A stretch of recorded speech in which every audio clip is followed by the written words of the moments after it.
आपने कभी नहाते समय बोला जाने वाला एक मंत्र सुना है?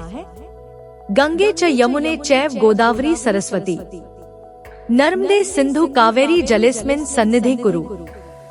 इस श्लोक का अर्थ है, हे गंगा, यमुना, गोदावरी, सरस्वती, नर्मदा, सिंधु, कावेरी नदियों, मेरे स्नान के इस जल में आप सभी पधारिए और मुझे पवित्र कीजिए।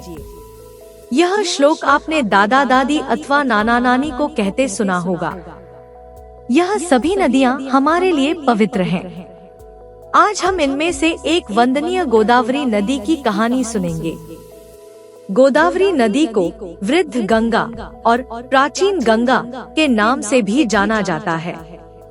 यह भारत की प्रमुख नदियों में से एक है, जो विशेष रूप से दक्षिण भारत में पवित्रता और महत्व की प्रतीक मानी जाती है। यह नदी केवल धार्मिक ही नहीं, बल्कि ऐतिहासिक और सांस्कृतिक दृष्टिकोण से भी महत्वपूर्ण है। भगवान शिवजी के 12 ज्योतिर्लिंग हमारी पवित्र भारत भूमि पर हैं। इन 12 ज्योतिर्लिंगों में तीसरे स्थान पर आता है महाराष्ट्र के नासिक जिले में गोदावरी नदी के तट पर विराजमान श्री त्र्यंबकेश्वर ज्योतिर्लिंग। यह ज्योतिर्लिंग ब्रह्मगिरी पर्वत के निकट स्थित है और ब्रह्मगिरी पर्वत से ही गोदावरी नदी का उद्गम होता है। भगवान शिवजी के 3 नेत्र होने के कारण उन्हें त्र्यंबकेश्वर कहा जाता है। यह उस समय की बात है जब महर्षि गौतम पर गौ हत्या का झूठा आरोप लगा था। इस आरोप के कारण महर्षि गौतम ने दूर एक वन में जाकर भगवान शिवजी की आराधना करनी आरंभ की। महर्षि गौतम का निश्चय इतना दृढ़ था कि उन्होंने धूप, गर्मी, ठंड, बारिश एवं जंगली जीवों का भय न रखते हुए अपनी तपस्या जारी रखी। उन्होंने बड़ा कठोर तप किया। उनकी भक्ति और कठोर तपस्या के कारण वन का वह भाग जिसे उन्होंने अपनी तपोभूमि बनाया था, वहाँ दिव्य तेज उत्पन्न हो गया।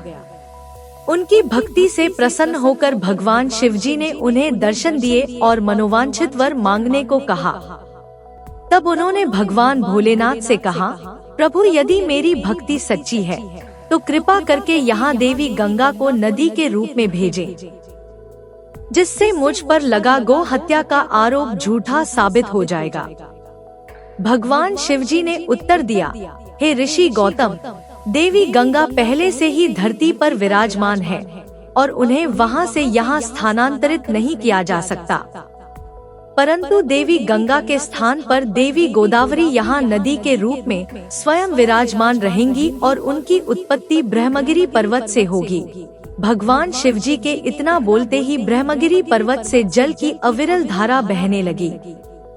वहाँ देवी गोदावरी नदी प्रकट होकर अपने शीतल और पवित्र जल ने नदी का रूप ले लिया। गोदावरी नदी का उद्गम स्थल आज भी श्रद्धालुओं के लिए एक पवित्र स्थान है।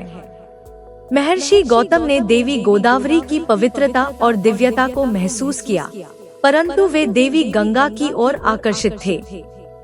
देवी गोदावरी की पवित्रता और महत्व को मानते हुए भी महर्षि गौतम की संतुष्टि पूरी नहीं हो रही थी। देवी गोदावरी ने भगवान शिवजी से प्रार्थना की, हे शिवजी, आप यहाँ ज्योतिर्लिंग के रूप में विराजमान हो जाएं।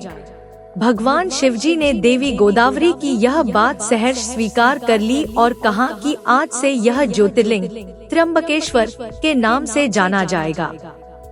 जो भी व्यक्ति सच्चे मन और उचित भावना से गोदावरी नदी में स्नान करने के बाद इस ज्योतिर्लिंग के दर्शन करेगा, उसकी सभी इच्छाएं पूरी हो जाएंगी। इस प्रकार गोदावरी नदी को गंगा के समान पवित्र माना गया। ऋषि गौतम से संबंध जुड़ जाने के कारण गोदावरी नदी को गौतमी के नाम से भी जाना जाता है। गोदावरी नदी में स्नान करने से सारे पाप धुल जाते हैं, इसलिए इसको वृद्ध गंगा और प्राचीन गंगा के नाम से भी जाना जाता है। गोदावरी नदी भारत के 4 राज्यों महाराष्ट्र, तेलंगाना, छत्तीसगढ़ और आंध्र प्रदेश में बहती है। यह नदी धार्मिक यात्राओं और तीर्थ यात्राओं के लिए महत्वपूर्ण स्थान है। यहाँ हर साल लाखों श्रद्धालु आते हैं, जो पवित्र गोदावरी नदी में स्नान करके पुण्य अर्जित करते हैं। रूप और वैभव से परिपूर्ण इस नदी का जल बहुत ही पवित्र और शीतल होता है। इसे कई धार्मिक पर्वों और त्योहारों पर विशेष पूजा अर्चना की जाती है। गोदावरी नदी के तट पर कई मंदिर और तीर्थ स्थल हैं, जहां लोग अपनी इच्छाओं की पूर्ति के लिए भगवान शिवजी की पूजा करते हैं। इस प्रकार गोदावरी नदी की कहानी सिर्फ धार्मिक नहीं, बल्कि ऐतिहासिक और सांस्कृतिक दृष्टिकोण से भी महत्वपूर्ण है। इसकी पवित्रता और महत्व को जानकर हमें इस नदी की रक्षा और संरक्षण के प्रति सजग रहना चाहिए, ताकि आने वाली पीढ़ियां भी इसकी पवित्रता और दिव्यता का अनुभव कर सकें।